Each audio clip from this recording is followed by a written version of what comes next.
Welcome to your Around the Peninsula. I'm Army Sergeant Erin Sherwood. Air Force First Sergeants are charged with caring for the needs of airmen and supporting the mission through the support of personnel and families. And as Airman First Class Jordan Behrens reports, those skills aren't taught overnight.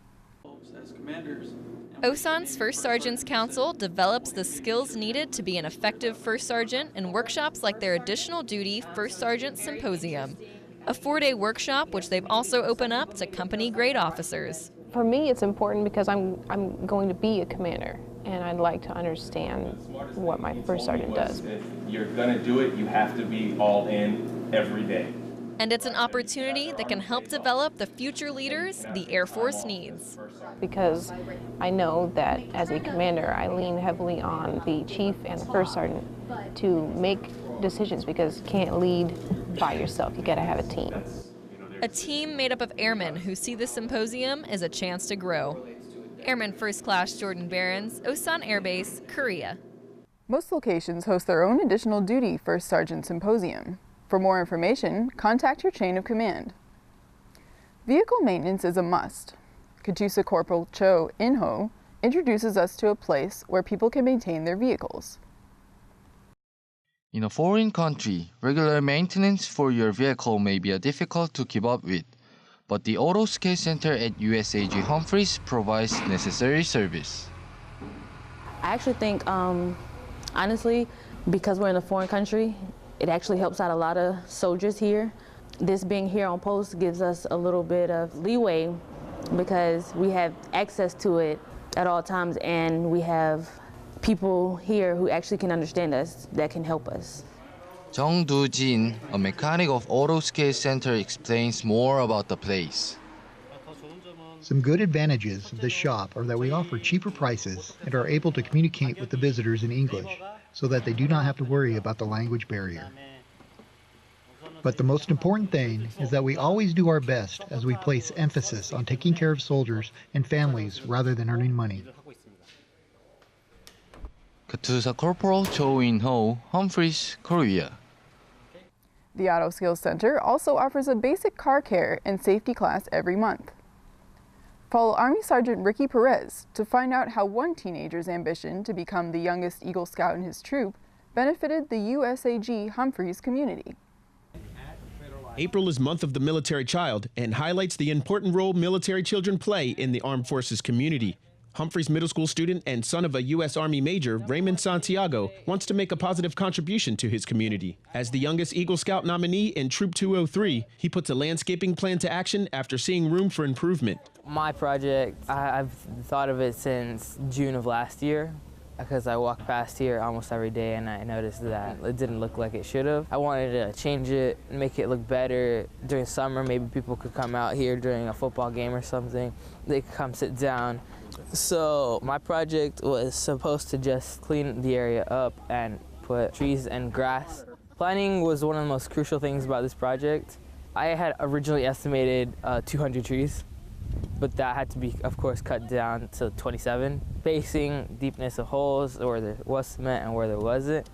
That's why I've come out here before, probably almost 10 times, and we've went out to that farm many times to see the type of tree, the cost of the tree. So people my age, they'll be attentive to cars, girls, basketball, sports, and all the things of scouting will always give you a lesson. One of the merit badges, and most of them together, they'll prepare you for life. I have a life-saving merit badge, so I know I could save someone from drowning in water.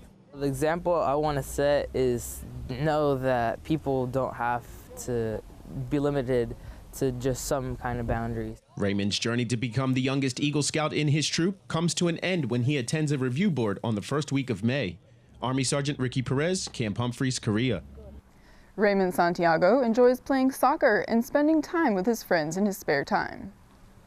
Medical installations across the Army participated in National Patient Survey Awareness Week, and Youngsong Garrison and outlying clinics had the cool approach. The Brian Allgood Army Community Hospital, BAC for short, pulled out all the stops for ensuring patient safety. BAC's Clinical Services and Nursing Directors, Colonel Andrew Baxter and Lieutenant Colonel Lee Burnett, did a trial run of the Unsafe Ursula Challenge, developed by Cameron Cools, or as the staff calls him, Mr. Cools.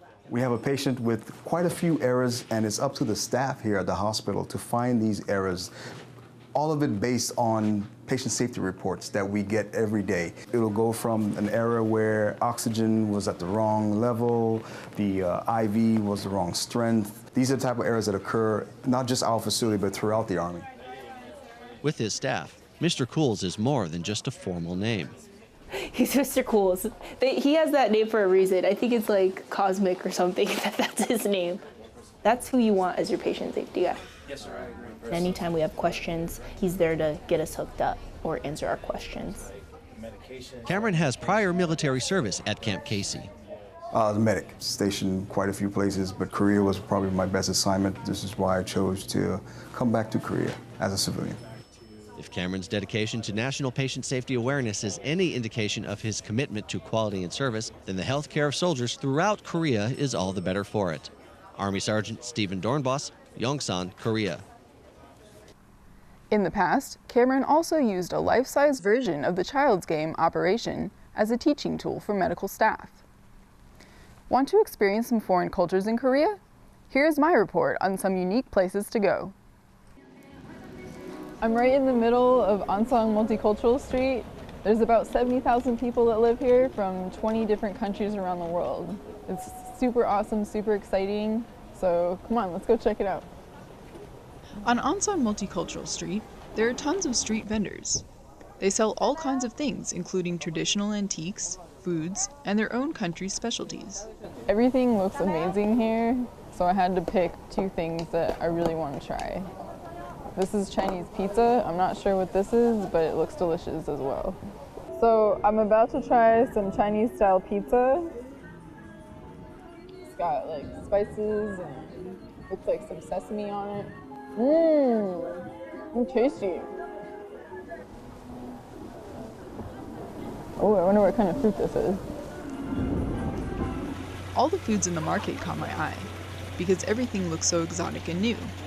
I found a fancy Thai restaurant that I really wanted to try.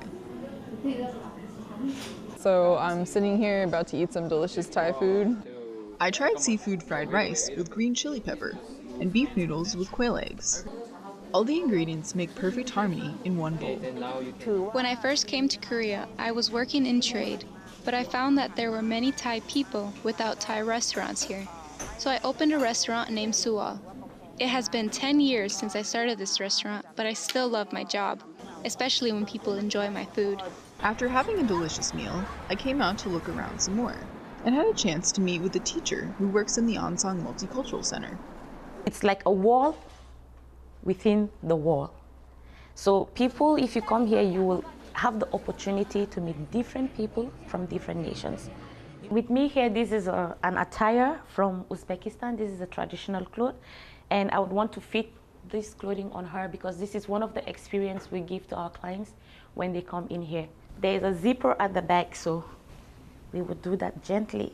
Yeah, I guess she looks gorgeous now. So you can see she has traveled to Uzbekistan, but right here in Wonggukdong. We have the instruments from different countries. We have the clothing.